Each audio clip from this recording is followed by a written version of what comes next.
Welcome everyone back to Forward Operating Base Lake Fork. I'm Greg Hill. I'm the host of your fishing show today. This will be your Lake Fork fishing report ending June the 10th, 2022. Look, the Lake Fork is fishing pretty well. There's some good weights being caught and there's some good size fish being caught. And this weekend and this report is kind of maybe hopefully help out for the Skeeter Owners Tournament that is happening this weekend. They're getting ready for starting tomorrow.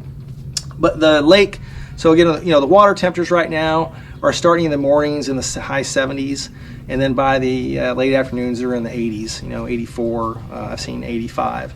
So the water temperatures are getting up there, and and that is also causing what we would normally see during this time of year.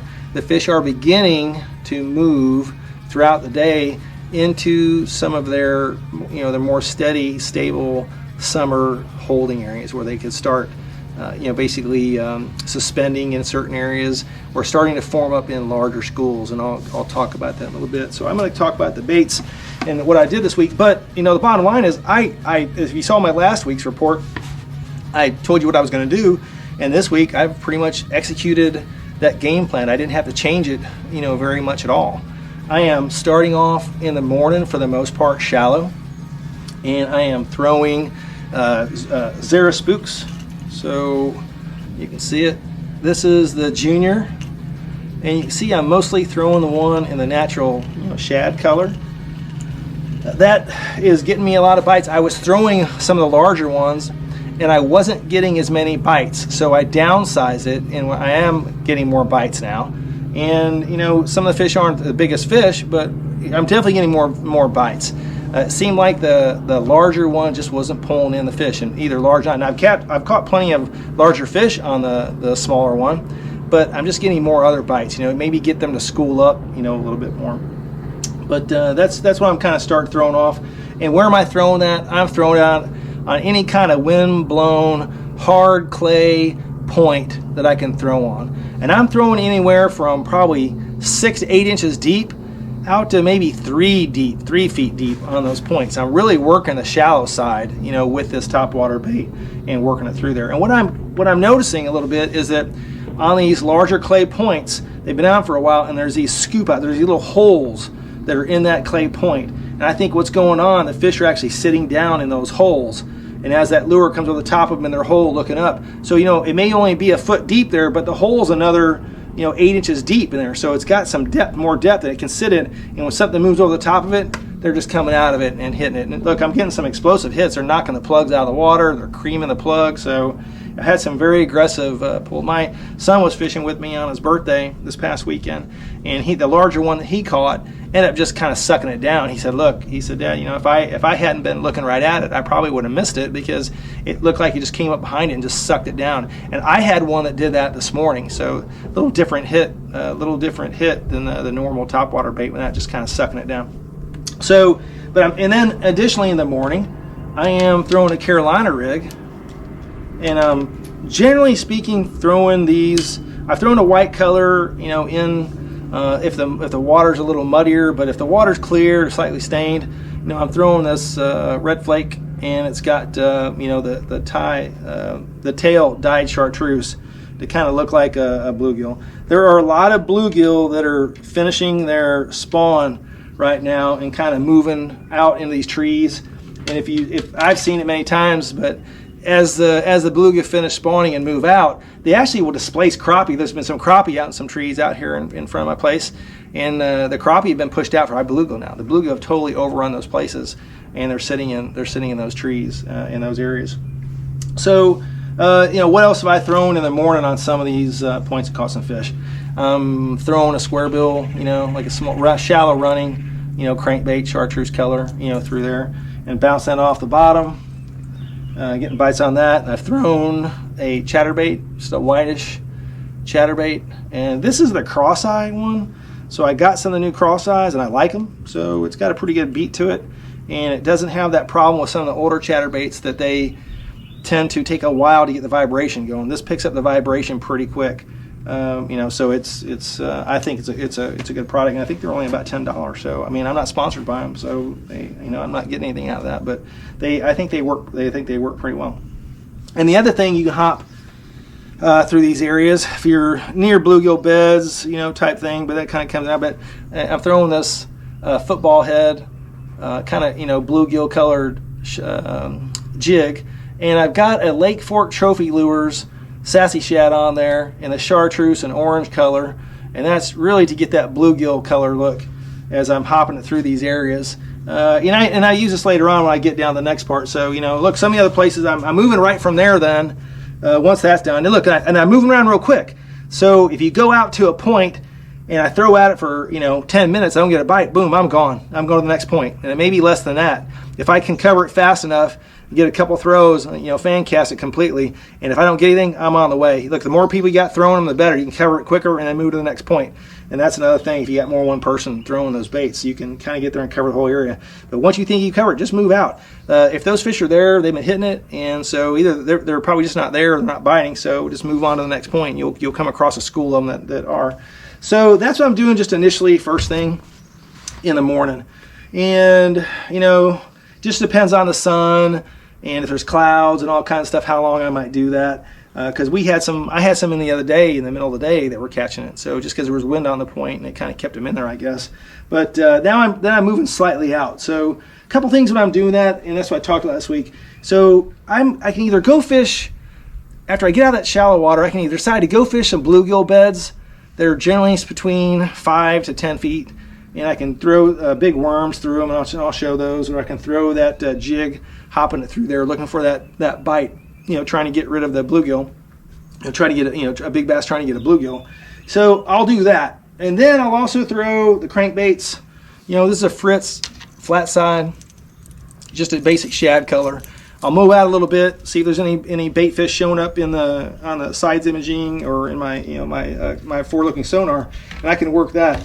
Now, if even as they get further deeper, now we'll get to the point where I'm kind of throwing the big worm, and I'll talk about how I'm doing that and what I'm doing here. I'm going to do a whole separate video on just why I choose certain things. But look, this is a 10.5 inch worm. It's in Bkue Flek. I got a football shaky head rig on it with a straight hook, and I'm gonna show you some other hooks that I use. But I'll throw that and drag that through bluegill beds along that Carolina rig. You can throw the Carolina rig through there, throw the jig through there, throw the big worm through there, and drag that through those bluegill beds. And then look, after that, if I do that for a while and I want to try something different, I'm going to go back out and I'm going to look for my brush piles. So I've said it many times, you guys have heard me say it, I always keep a spinning rod that's it's on my deck right now. I have a spinning rod on there, it's got a crappie jig on it, and I use that to kind of test the waters when I see these brush piles. I want to throw that thing down there, I'll hopefully catch one of them, and if they're say 6 inches, a little bit over big 6 inches or less, that is the place I want to continue to keep looking for, for some larger bass. I mean, if I catch a 10-incher, yeah, I could stay there, and I'm going to look at my live scope and look around there and see what I can find. But if they're really big crappie, like big pound and a half, I mean, most likely a bass isn't going to eat those. Most of the bass we're finding, aren't going to eat that crappie that size. So that's not really the kind of stack you want. You want to find that one that's got the smaller crappie in it, or even got some bluegill in it, and then that'll be a brush pile then you could focus on. But so this last week, look, I mean, I caught my new PB this last week. I had an 8.5 and 8.3, so I had three share lunkers in the last 2 days, so it's been some good big fish fishing, and basically all those fish all came on the same lure set, and I'll talk about it. It was just the big worm, but so I've covered though what I had been throwing as we start that morning process, and then move into the intermediate depth, and then we'll move out to the deeper water. But I'm going to focus on those brush piles. That seems to be where the majority of some larger fish are consolidating their schools and trying to get into schools. I mean, look, I caught a 2 8s, a 7, a 5, and a 6. I didn't really weigh the 5. I just kind of handed it and then put it in because I was catching some bigger fish. But they all came out of the same school. So there was a pretty big school sitting down right on top of a brush pile, on a crappie brush pile that I fished for crappie, and they were hammering them down there. I could see them moving around, and it was very interesting seeing a live scope because one of the worm bites that came across, the worm came down and fell, and I didn't really feel the bite, but it seemed different. And I saw the fish running away from where it had been. It was running away from where it had been. And as I reeled down, I realized my line was moving, and I set the hook. So the moral of that story is, I think that fish was in there. Was those other fish in the school. They grabbed the big worm, and they didn't want the other fish to get it. So they were running to get away. They were getting away from the competition to kind of eat that big bait. And I think that's what's going on there, because there was no reason for them to just run out of there the way they were. They were all just going after those crappie. But I'm going to go back into those specifically. Look, I have grabbed a bunch of different kind of worms. I've tried it, and I think I've narrowed it down to one of the things that's helping out. So my favorite worm right now is the Yum Mighty Worm. Fishing that on these football head or shaky heads. And the reason I think that I like it, and the Excite worm is proving the same. So you've got the Excite baits, which is basically the same exact thing. They're the same length. They look exactly the same. And I've got the KVD, bull worms, same exact thing. Same exact almost look to them. And I've got the V&M J mags. So kind of same thing. So I will tell you, so far I like the Yum the best. And the reason I like the Yum the best is because it seems to float. Like when I lose these things, they come off the hook when the fish jump and fly it out. They just float on the surface. So what's happening when they're down there in the water is it's down there on that shaky head rig, and this thing is probably just standing straight up. And I'm working it, and it's moving itself, through off the bottom. And every time it comes up, it's still kind of floating. So this seems to give me my best float, which is probably then turning into the highest of a tail, hanging up in the water down there. So just so like I said, I've got 1, 2, 3, 4 different brands here of big 10.5-inch worms. And right now, this is the one I kind of like. I'm going to do a separate video on what I've been doing with that, just to kind of really get into more detail on it. But this is the fishing report. Look, if you're going out there and fishing for the Skeeters tournament this weekend, I got to tell you, I'd probably be throwing these big worms. I had clients this last week, 15 and 3/4 inch, 2.5 pounds on a 10-inch worm. We caught unders, in the 2-pound range on these 10-inch worms. And I will tell you, but the one thing you got to think about, it's a big worm for not a huge fish, and for the size of their mouth. And what you really got to consider is that we had a couple missed strikes at one place. We kept getting bites. We were multiple people fishing. We were all getting the same bites in the same area. And every time we get to set the hook, sometimes it would break the worm off. Sometimes it would take the worm off. I think those fish that were in the the 2-pound X range, they were grabbing their worm probably in their mouth. It takes a little time to get the whole thing in their mouth. We were feeling it. We're fighting it, setting the hook, and they got their mouth closed, and it just pinch it off. It would break some of them off and break them in half. And so anyway, or you lose it. And so I had another bite, and I let the fish intentionally mouth it more. And I just kept kind of tempted. I kept it feeling, and then I reeled down to it and set the hook, and I got that fish. So that kind of maybe broke the code on what you now. Look, if you have a big fish, it's going to suck it in there. It's going to be in there. So I guess you take your chances, whatever you want to do. But if the fish is going to eat the worm, it's probably going to keep it in its mouth. As long as you're putting too much pressure on it, it's probably not going to spit it out too much. So make sure you got a fish. If you're taking a chance on a 10-pounder, and over, you really kind of test it, see if it's swimming, and then give it a hit. But those smaller fish, if you're looking for an under, and you're fishing with these big worms, they've got to mouth a little bit, it seems like. So you really got to do that.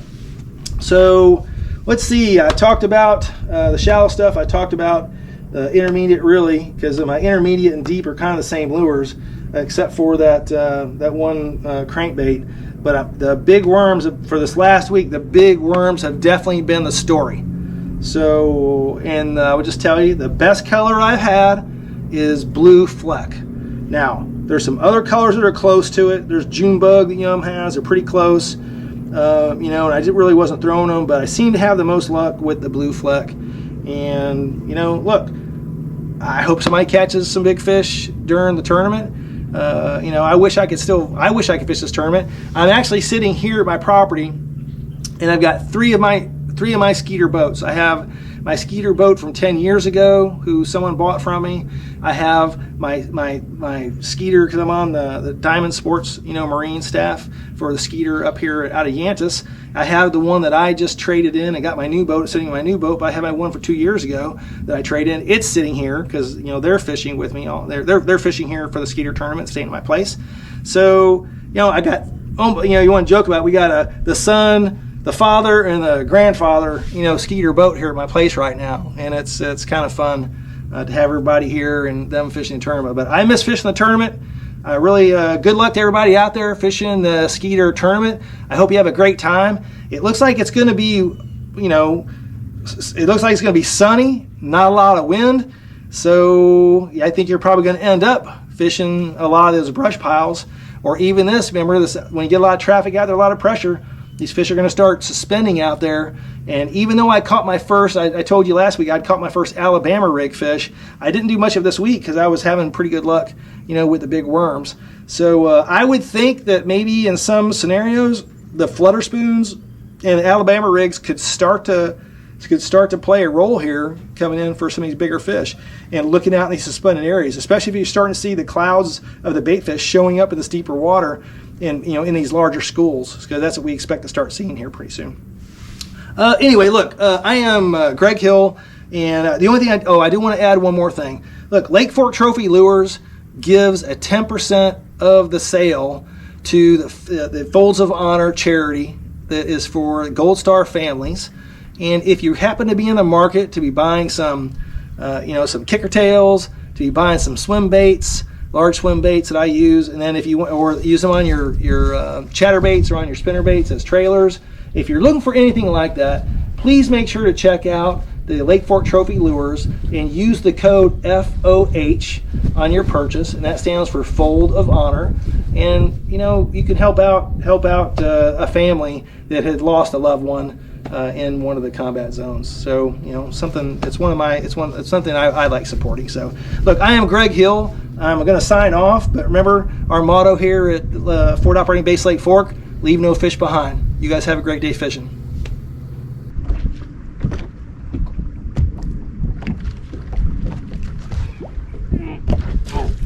Okay. Ooh, that's a good one. Oh, oh boy. Oh. Okay. Oh. Oh. Oh. Oh. Oh. Don't jump. I'll bring it back here. Oh. Oh, yes. Oh. Oh, my worm's gone. Got the black and blue worm. Oh. Holy cow, it wasn't hurt that much. Nice. Black and blue Bkue Flek worm. I get her weighed. I'm pretty sure it's over. So see if I got another share lunker on here. Great.